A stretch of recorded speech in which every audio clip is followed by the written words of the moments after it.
guys, welcome again. I'm down at Aries Combat Training Center in Macedonia, Ohio. We're going to be sitting down with Instructor Bryan. We're going to find out a little bit about him and a lot about his fighters. Stay tuned, guys. It's going to be a great show.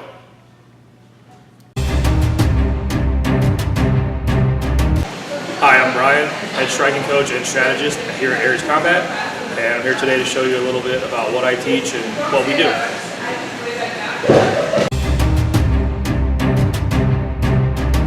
Ladies and gentlemen, welcome again. I'm here at Aries Combat Training Center, Macedonia, Ohio. I'm here with Instructor Bryan, mixed martial arts instructor. We're carrying on with our mini-series, Aries Combat Training. And Bryan, welcome to the show. Pleasure to be here. Thanks for coming on. I appreciate it. So, so tell me a little bit about yourself. What as an instructor, what do you teach? Well, I teach mixed martial arts. I have backgrounds in a well-rounded array of arts: Muay Thai, kickboxing, wrestling, jiu-jitsu, MMA, a little bit of Taekwondo and karate as well. Okay. Now, I myself have trained in different things from boxing to a little bit of wrestling to a little bit of shoot fighting to Taekwondo, believe it or not. What's your opinion? What's the best fighting style, or is it really a variety of that makes you a more rounded fighter?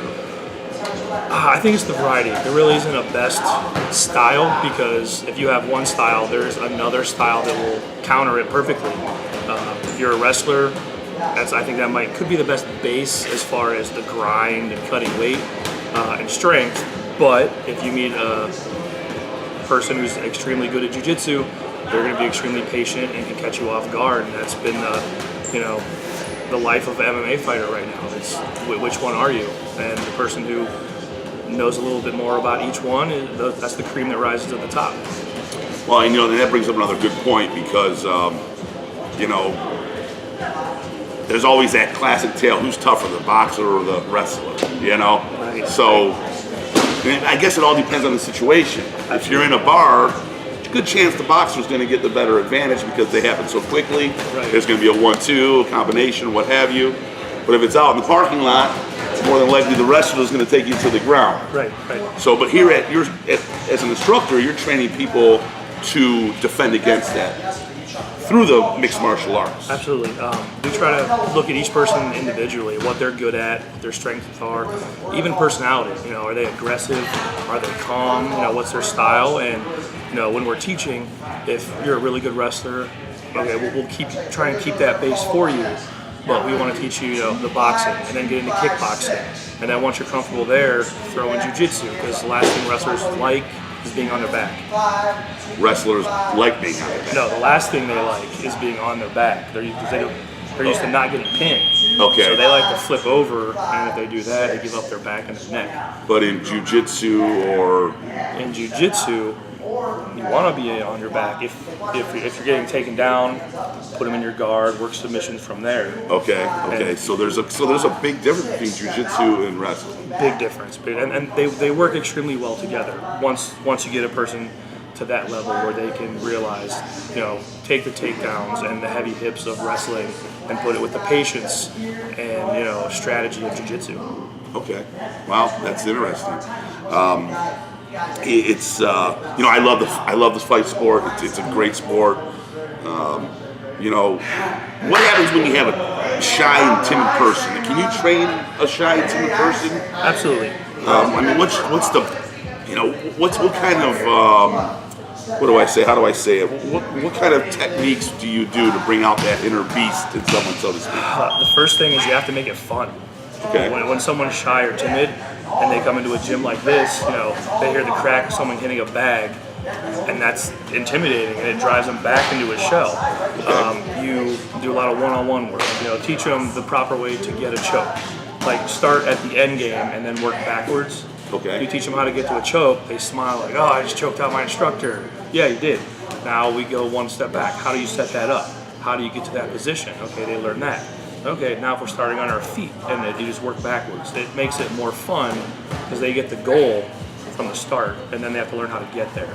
Okay. Especially when if you have younger kids or female fighters, they don't want to muscle things, or they're a little more gun shy. Okay. They could be a great athlete. You could see it in them. And sometimes it just takes a little bit of fun, and one-on-one drills to bring that out.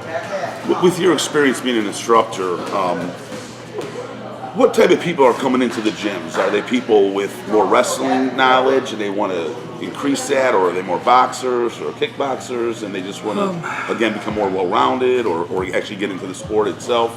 What I'm noticing now is we get a lot of wrestlers and boxers that don't want to be one-dimensional. And the trend the last few months, it's fighters that were in their garage and did okay, but don't have any coaching. Okay. So they want to come in and work with a good team and good coaches to either try and get to that next level, or just make sure they're not falling back. So we've got about 10 in the last 2 months that have come in and have their skill set and just want to get better. Now, I just read yesterday somewhere online you guys recently had a fight show. How did that go for you guys? It went extremely well. Hector Mars Jr., who cross-trains here, won a split decision. Great fight. Very close against Chris Porter from Evolve. Great kid. Controversial fight. Even after it, before the decision came out, I'm like, one team's going to be mad, one team's going to be happy. It was that close of a fight, but both guys did really good. Hector came out on top. The very next fight, by super heavyweight George Pointer, he had another TKO submission to strikes in 35 seconds. 35 seconds. So that's some heavy duty striking. He had some heavy hands. Some heavy hands. Now, where was that fight taking place at? Was that here locally in Cleveland or out of? That was in Akron at the Tadmore Shrine. Tadmore Shrine. Yes. Okay. And you guys have any fights coming up here in the near future? On May 20th at the Tadmore Shrine again, we could have 5 to 7 fighters on that card. 5 to 7 fighters on that card. Yep, we have 3 right now that are signed, good to go. Corey Breckner is fighting for a title. Nick Labowitz is fighting, still trying to get an opponent. And Colin Kapowski is also fighting on that card. It's going to be a busy night for us. Sure, sounds like it. Now your weights fluctuate from what? Bantamweight all the way up to super heavyweight? All the way up to super heavyweight, yeah. We've got at least 2 people in every weight class. Some weight classes we're 4 deep. Now, quick question, just to pick your brain, because I'm not sure. It used to be heavyweight was 200 pounds and over, 202 pounds over. Now, I guess they break it down to different weight classes. So was it like 200 to 250 pounds and then up above that? Or, because there's a lot of big guys out there now, Well, heavyweight is 206 to 265. 265 is the max for heavyweights. Okay. Pro, you always get a pound over, so you can weigh 266 unless it's a title fight. But usually 265 is the biggest guy you're going to get. Okay. Super heavyweight is 267 to 1,000 pounds. Really? So you could be 260. You could be 350 pounds wrestling a 270 pound guy, or 400 pounds. Yes. Yep. It's super heavyweight. And lately, there's a lot of guys that want to fight super heavyweight. Don't like to cut weight, or they're just as big as they are. Right. It's just there's not the talent at that weight class is very limited. So you have a couple guys who are extremely good, hit really hard, and like Big George, he's extremely light on his feet, good footwork, which is a huge advantage at that weight class. Then you look at the other guys, and they're just tanks moving forward. Right. Well, it's not like high school wrestling where you have the 100-pound guys that are flying all over the ring, and then you have the 200-pound kids, and it's a little slower of a match. Right. Nonetheless, any different skill level, just different speed level and power. Absolutely. And being an athlete at that size is the biggest asset you can have. Okay. What do we got going on behind us here? I see all these guys back here training, and what exactly are they doing back there? They're going over a combo set that we developed. I went around all over the country just kind of watching other coaches, the best gyms who do it the best, to see what they taught and why they taught it. And what I came up with is combos that you might not have them do in a fight, but it develops the reflexes and the instincts that you need when you're in a fight. Like, we're a freestyle fighting gym. Okay. We take aspects from all different martial arts for what's best for that person. So you might see one person that really likes, the middle part of a combo. But in the combo, you learn the whole thing. So when you're in the fight, it's a natural reaction. Okay. So, that actually brings up another good question that I have for you here. So, depending on each individual, one person may be faster with their hands, so you're going to teach them a little more towards the striking aspect of it, and another person may be a little faster with their feet, but not as good with their hands, so you're going to round them up to work with them, to help them move to the other side of the spectrum. And with people like that, if you have someone who's really good at takedowns, we're gonna keep them and try and make them better, but we want their striking and submissions to eventually catch up to their takedown percentage. You know. Right. Okay. We don't like one-dimensional fighters. Not that we don't like them. We like to build them up so they can't go against somebody who just knows if they stop a takedown, they win the fight. Right. We have to cover at least 3 aspects of fighting. Right. You know, if you have good hands, good takedowns, and good jiu-jitsu, okay, we'll try and bring the others up. Or if you have just good jiu-jitsu, okay striking, and good takedown defense, but we want you to have better jiu-jitsu. You gotta have 3 aspects that you're good at. Right. Especially nowadays with how it's evolving. Sure. Everyone wants to be well-rounded. Right, and I think that's, it's really the best way to do it, is to be a well-rounded fighter. Now, when I was training and all that stuff, when everybody got into it, I was more of a boxer, but when I went into the shoot fighting, I had a hard time grasping it because I want to strike, So it seemed like the wrestler always beat me, but then when we stood up and fought, I always would win the match. So that's what got me into the different sports as well, just to kind of teach that well-roundedness. Right, and it was the same thing for me when I would compete against somebody and I'm winning, and in tournament style you keep going, and then I would run into somebody who was very good at, let's say, Muay Thai or Jiu-Jitsu, where I knew about it, but I wasn't practicing it. I wasn't developing that part of my game, and I learned the hard way why you need to. Sure. Well, hey, do you mind doing a demonstration for us? Absolutely, no problem. All right, let's go get into it, guys. Hi, I'm Coach Bryan. I'm here with Tony Lichtenberg, fighter going to make his debut pretty soon, and Corey Breckner, who will be fighting for a title on May 20th in Akron, Ohio. I'm going to go over a few combos, some of our style, and set some other moves up. So, 1, 2, 1, 6, 3, into the Superman. 1, 2, 1, 6, 3. Okay? 6,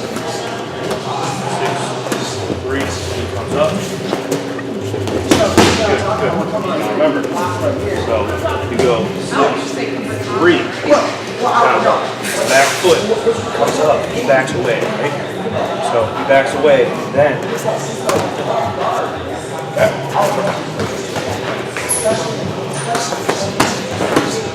he's straight up.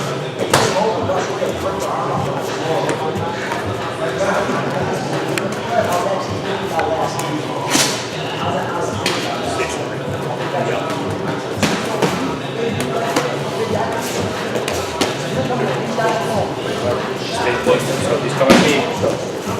1, 2, 1, 1, 2, 3. Yep.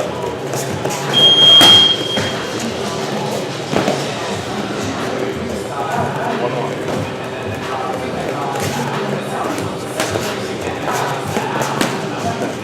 Now, we're going to demonstrate how to set up taking the back off strikes.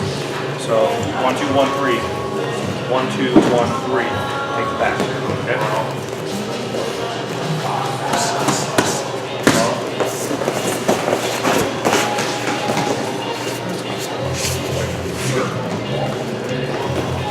So what he's doing with this hook, turns his opponent, shoots, baits them in through guillotine.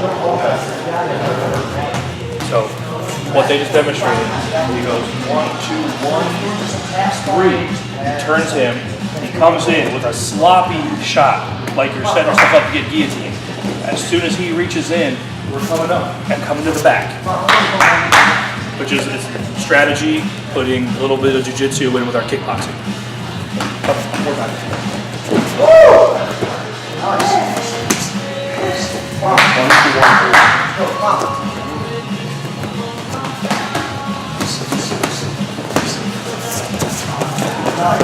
Good.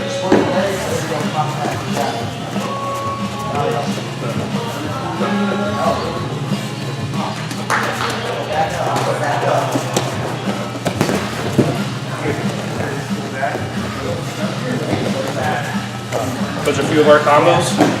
Hope you enjoy it. Ladies and gentlemen, Instructor Bryan, Aries Combat Training Center. Bryan, thanks for coming on the show. I really appreciate it. Pleasure to be here. Thank you for having me. Awesome. I look forward to the mini-series we're working on with you guys.